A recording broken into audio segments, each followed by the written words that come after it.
¿Qué onda, mi raza? Muy buenos días or tardes, whatever.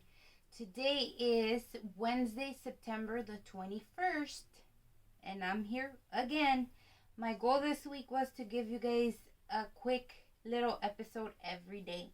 And as you can see, today's Wednesday, so on Wednesdays we wear pink. Quería mandarle saludos a toda mi gente el día de hoy. I appreciate all your support, all your love, all your kind words, all your messages. I just appreciate everything you guys do for me and my little tiny heart. So with that being said, hi mom, buenas tardes, thank you for watching me like always. Un beso. Quiero saludar también a un fan mío que tengo en Tijuana, so es Jay Rodriguez. Te voy a mandar tu coffee cup para que me saques una picture con él y te pongo en el episodio que viene, ¿ok? Yo a donde quiera mando. Hace un año mandé a Canadá mandé una acá a Michoacán, so we're good. Yo te mando una, no te preocupes. No, lo único que pido es que saques una foto con mi taza o mi mug que te voy a mandar para ponerte en el video, ¿ok? Quería mandar saludo también a Juan, my new Facebook friend. Hello. He is a fellow coffee addict as myself, so here we are. Un saludo a Hugo, Mr. Hugo. Hi, Mr. Hugo. I have not forgot about you. So here's your hello. I wanted to also say a big hello to my comadre out in Lake Havasu, Francine. She got a mug. Here's her pictures.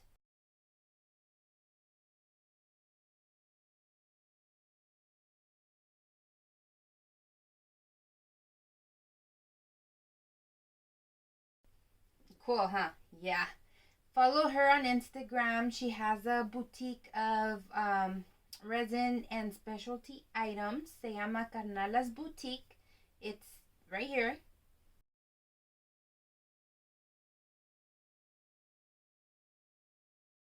And with that being said, if you are not my friend yet, please do so. Follow me on Instagram under BEZ91744.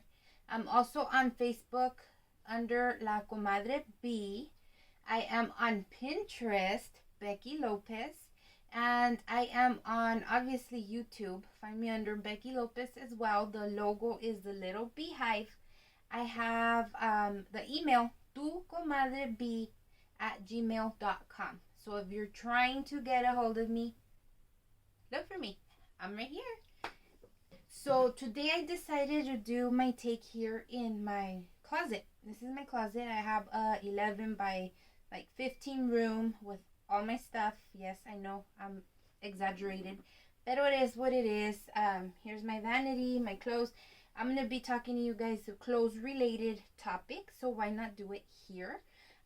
Also, I wanted to give another quick saludo to Garrett. He's my new pal up in towards Santa Barbara. He liked the show. He's a new fan. I told him I owe him a coffee mug. He even tagged me with this.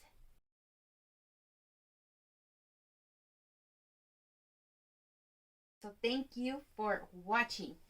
Like I said, I have a little quick informative for you today. So I guess we will get started. Well, as you guys know, tomorrow is the first day of autumn or fall or Halloween season, whatever you want to call it. So the trend right now is short hair. Todas las muchachas están cortando las greñas. So welcome to the club. Mine's grown out now, but you guys seen I shaved the side of my head. So I dig the little short pixie cut, the shaved head, the mohawk. It's just hair. Have fun with yourself, right? Who cares? Here comes the cold. So we have Pendletons. If you're into Pendletons, we got the flannels, pants, jeans, jackets, all that stuff. So welcome back. Take them to the dry cleaners if that's your deal. I know my mister, everything needs to be dry cleaned right now because it's going to start happening in a few weeks where it's really cold in the morning. So yes. So with that in mind, let's jump into the topic that I have for you today. Here is a little something for you to think about. So this is the oldest blue jean company around. What is it? I'll give you 2 hints. Dos. Here's your first hint. It has over 500 stores worldwide. Yes. And these pants are sold in over 100 countries. What is it? Let's think. If you said Levi's, you are so right. So I'm going to tell you guys a few fun facts behind Mr. Levi himself. Yes, he was an actual owner and named his company after himself.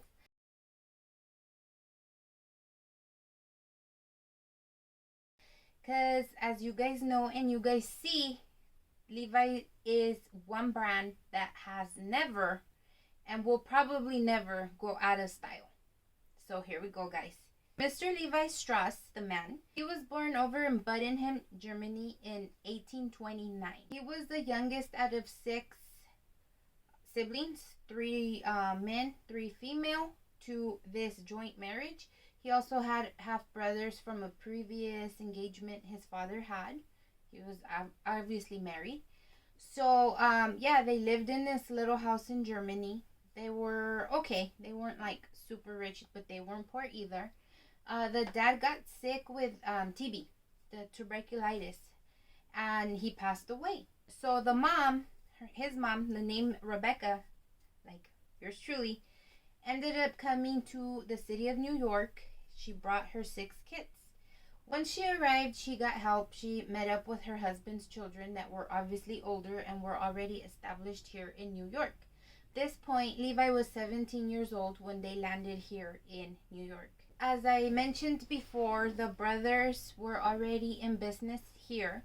They owned a dry goods store, so they used to sell like fabrics and, well, pretty much a general merchandise. That's what they owned. And they were well established because, like I said, they have been here for a minute, right?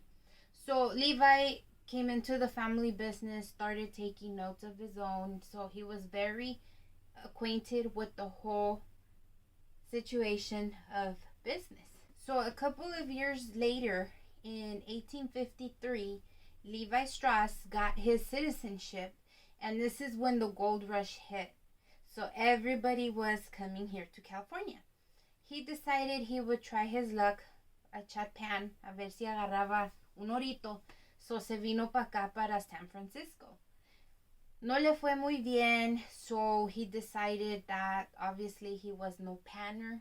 He decided to open his own general store out here with dry goods, like they say, and pretty much open like a sister store to the ones his brothers had out in New York.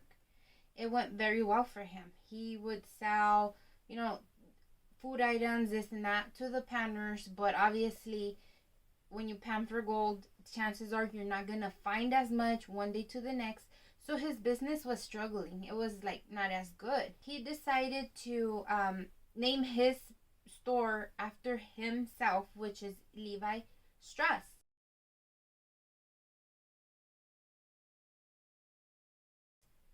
So this store was, very known in this gold mining community. So that was your go-to for purchasing your items. Well, he had un rollo de tela, fabric. He couldn't get rid of it, which was canvas. A lot of the gold miners would buy this canvas to make tents for them to be able to sleep at night. Well, having this roll of fabric just sitting there, not going anywhere, he decided to give it out to the tailor, like, here, I want you to do a project for me, and he ordered 10 pairs of pants. So these pants were actually referred to as trousers, and he made them out of the canvas material, and the way they designed them was fitted to the waist so they wouldn't have to wear a belt with these pants.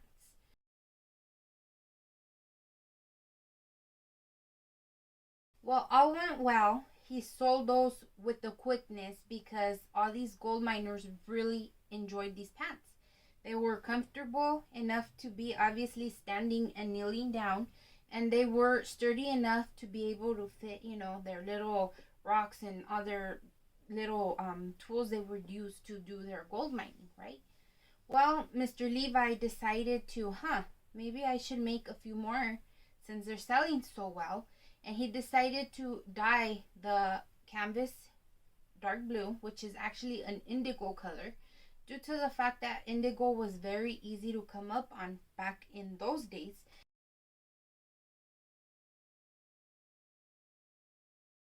So that's where Levi's jeans got their color from.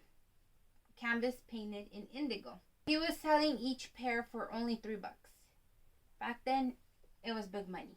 So he was just like rolling in this money because everybody's like, hey, give me some Levi's, Mr. Levi. Well, there was only one issue. The pockets would get so heavy with all their small little demo pieces and scraps of gold and nuggets and stuff. The tailor, Mr. Jacob, decided to, hey, maybe we can reinforce the pockets, right? Since that's what's wearing out and ripping. If we were able to maybe reinforce them to a point where they're not so heavy that they start like ripping off the actual pants, voila, we can still keep selling these and people will want them because they're obviously working trousers, right? Mr. Jacob thought maybe if we can get those small rivets that go on the horse's harness, we can reinforce these pants to where they're not tearing off the actual garment.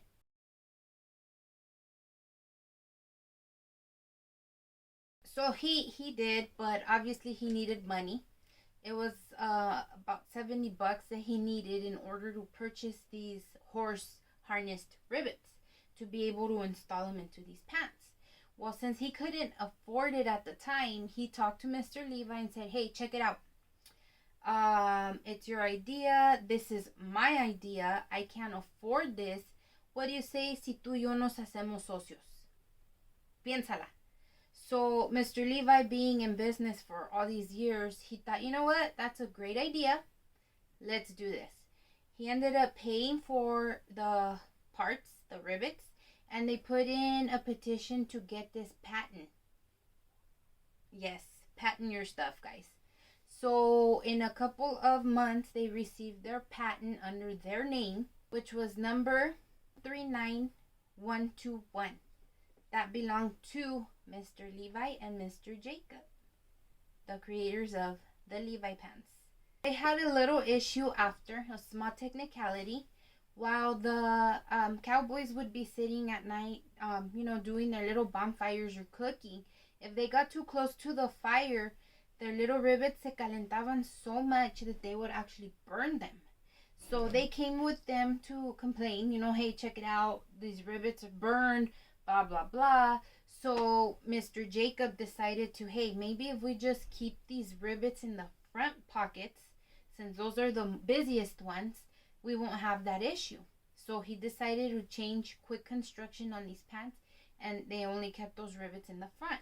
He then also thought maybe we should do some kind of threading to distinguish our brand from other brands, because at this point they had been in business for a little bit, but pants have always been out there, nothing like these Levi's. So they're like, hey, if we do a design on the pockets and stitch them in orange thread, that would be able to distinguish our brand. So he started to do that. They also decided to start adding the label, which you will get on the waistband in the back. The label that you will see on your waistline was also starting to make an appearance at that time. Horses each tearing apart a pair of pants, which signified how strong their product was. According to them, it was propaganda to show off to the other companies that their product was the best and indestructible. Yes or no? I agree.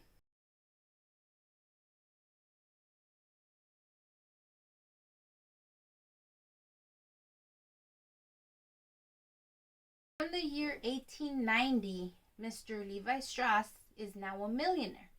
This same year was when the 501 was actually labeled the 501 style, and that's where the birth of the 501 jeans came from. Mr. Levi never had children of his own, so when he passed away a millionaire. He left most of his fortune to two of his nephews. The other money that he had, he passed it over to Christian and Jewish foundations, which was obviously, they held a little place in his heart because that's where he donated a lot of money to.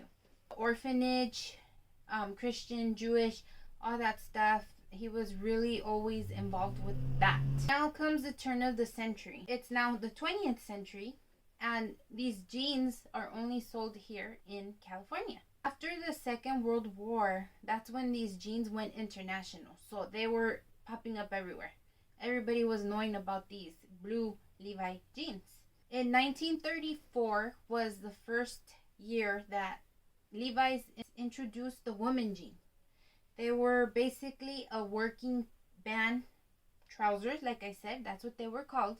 So now they thought about it like, hey, people aren't using these pants only to work. They're using them to, go out and stuff. Let's make and design women pants, since they are used for work. A lot of women are working, and, they can go out or whatever, be presentable wearing actual jeans that are heavy duty, versus dress up khaki style, which was what was very popular back in these 30s. It was a great invention. They sold a lot, obviously. I own a bunch. If you're a woman or you're a woman, I'm pretty sure at one point or another they've owned a pair of pants or shorts. Very popular. Well, about 2 years after, this is now 1936, Levi's started using those little red tags that you see in the back pocket of your pants. The purpose behind this was to be able to distinguish completely from far. Hey, that's a red tag, those are Levi's. A lot of the competitors were now using the same design and trying to use kind of ribbit look-alike hardware on their pants. So yeah, they decided to put the tag, the red tag that you can see from far, those are Levi's.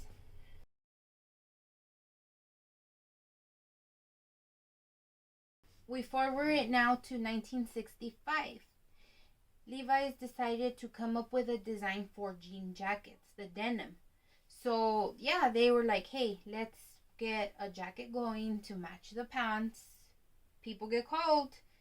What did they do? Once again, it was a boom. Great freaking idea, right? Well, at this point, the Levi name, Levi's, is super huge. It's going down, like, wow. They start opening offices out in Europe and Asia because they're in high demand. So everybody's trying to get this product out in their country. Who blames them, right? They're nice. They were always very connected to the community. In 1982, they did a whole campaign to support the increase of the AIDS crisis. That's when we first started hearing about everything and the infection and the rise in numbers and how many people had it. So what they did was that they hooked up with a hospital out in San Francisco, and their deal was, whatever you guys gather up in donations, we will match it and donate it to you guys as well, so we can help these people figure out how to take care of themselves, medication, this and that, try to find a cure. The Levi's company even made a quilt and donated this to the hospital. I have a picture of it right there with a heartwarming message, which is wonderful. Like, they truly did care about their people, or else they wouldn't do none of this. Check it out.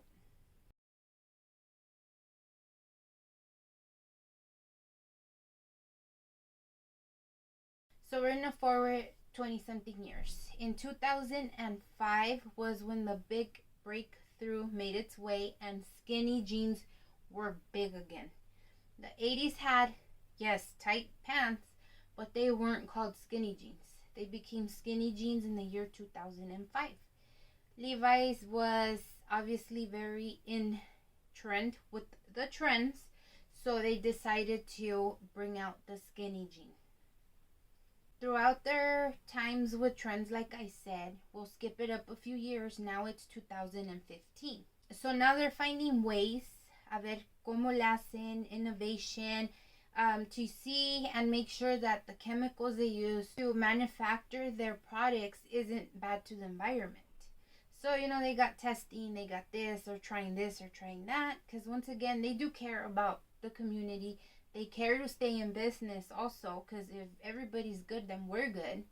So, they stay up with the times. The same year, 2015, while working on the environment, they also came out with a stretch denim for women.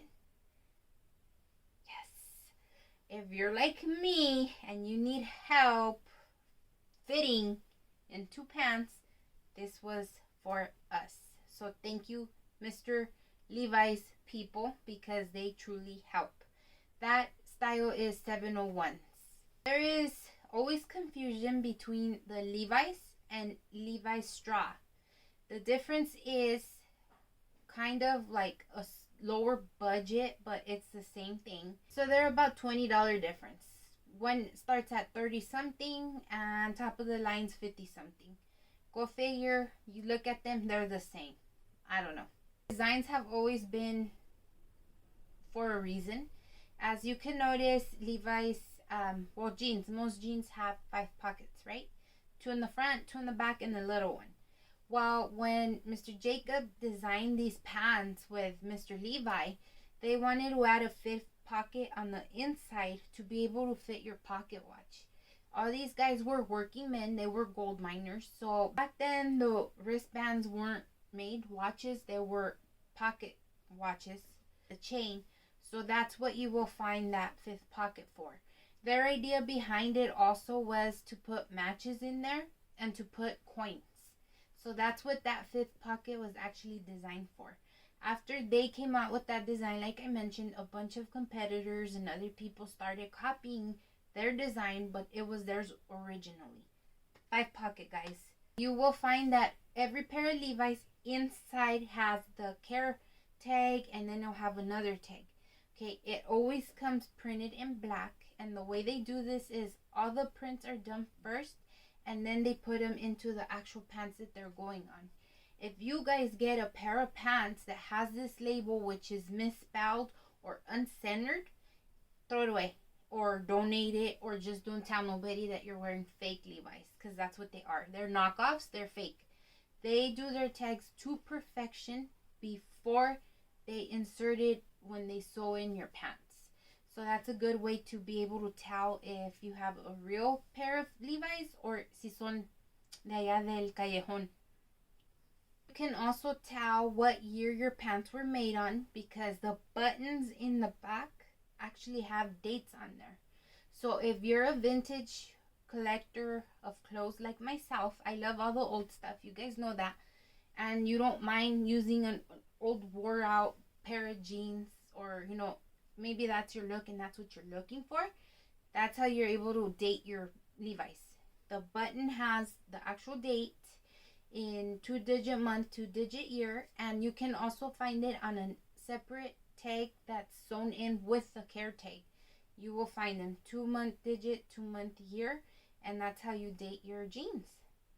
How can you tell if your jeans are vintage? Okay, it's a trip. I didn't know. Whatever. And I go to the segundas a lot. Like you guys know, I have a boutique, so me surto and I resell and this. And sometimes if I find nice clothes, I keep it too. Why not? Like I said, I love vintage. I like the old look. What better way to dress old looking than with old looking clothes, right? Duh.